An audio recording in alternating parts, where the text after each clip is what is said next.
பார்த்து 1/2 மணி நேரம் கூட ஆகலை. அதுக்குள்ளே எனக்கு அங்கேருந்து அவங்க செயலாளர் தளபதியோட செயலாளர் ஆனந்தனை பார்த்து இங்கே கோவில்பட்டியில் இருக்கிற சுரேஷ் சத்யா அவங்ககிட்ட சொல்லி எங்கள் வீட்டுக்கு 10 நிமிஷத்தில் எங்களுக்கு தேவையான பொருட்கள், அதாவது எனக்கு உடம்பு சரியில்லைன்னு சொல்லி என் மகன் எங்கள் டிவியில் பேசினா அதை அவங்க அவ்வளோ இதாக கவனமாக பார்த்து எனக்கு எலும்பு தேய்மானம் இருக்கிறதுனால உடனே எனக்கு மெத்தை வாங்கி கொடுக்கணும்னு சொல்லி எனக்கு மெத்தை வாங்கி கொடுத்து எங்கள் வீட்டுக்கு தேவையான சாமாங்க, பணத்துக்கு சாமாங்க, 1 மாதத்துக்கு தேவையான சாமாங்க இதெல்லாம் வாங்கி கொடுத்துருக்காங்க.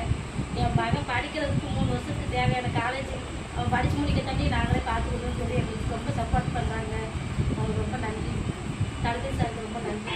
பணம் அக்கௌண்ட்டில் எங்களுக்கு 25,000 போட்டு விட்டுருக்காங்க. அதுக்கு ரொம்ப ரொம்ப நன்றி. நாங்கள் இவ்வளோ தூரத்துக்கு என் மகன் பேசினது அவங்க பார்ப்பாங்க, அதாவது தளபதி சார்லாம் பார்ப்பாங்க நான் கொஞ்சம் கூட நினச்சே பார்க்கல. அவங்க பார்த்து அவங்க மூலிமா எங்களுக்கு இவ்வளோ பெரிய உதவி கிடைச்சிருக்கீங்க. 1 மாதத்துக்கு தேவையான வீட்டுக்கு தேவையான ஜாமான், அரிசி இதெல்லாம் வாங்கி கொடுத்துருக்காங்க. இதுக்கு எங்களுக்கு எப்படி நன்றி சொல்ல போகிறோன்னே தெரியல.